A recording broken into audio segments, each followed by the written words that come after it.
Recording studio तेताराबाद Chandrapura.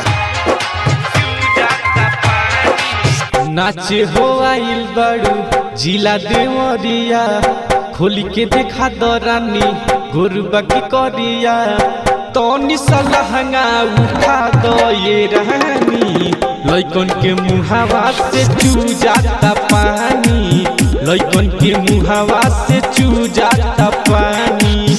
नाचे हो आइल बड़ू जिला देवरिया, खोली के देखा दरानी गोरुबा की करिया, तो लहंगा उठा दो ये रानी, लइकन के मुहावा से चू जाता पानी, लइकन के मुहावा से चू जाता पानी रे।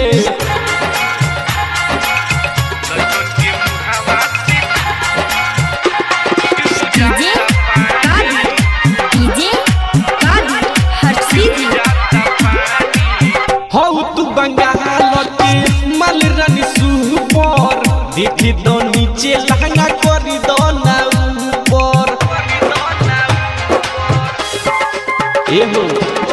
हौ तू बंगाल के माल रानी सुपर, देखी दो नीचे लहंगा करी दो ना ऊपर। चलो अकेले रात भर काटल जाई चाहनी, लइकन के मुहावा से चू जाता पानी रे, लइकन के मुहावा से चू जाता पानी पानी।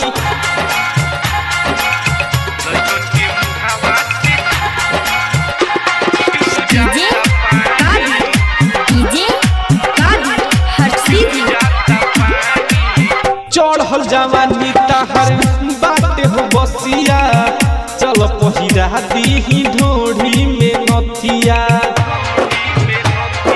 ए रानी चढ़ल जवानी तोहर बाटे हो बसिया, चल पहिरा दी हम ढोढ़ी में नथिया।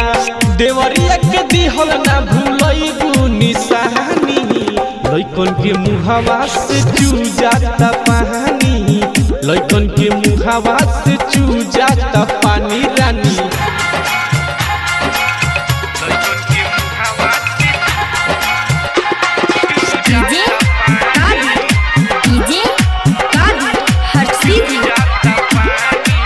अमितल बेला से जन कर तू खेला, राइटर रूपेंद्र से मिल अकेला। ए सुनो हो अमितल बेला से जन कर तू खेला, राइटर रूपेंद्र से मिल अकेला। अमर दीवाना कब कदी ही ना दानी, विशाल के मुहावा से चू जाता पानी, राजू के मुहावा से चू जाता पानी। ये रानी धूम रिकॉर्डिंग स्टूडियो तेताराबाद चंद्रपुरा।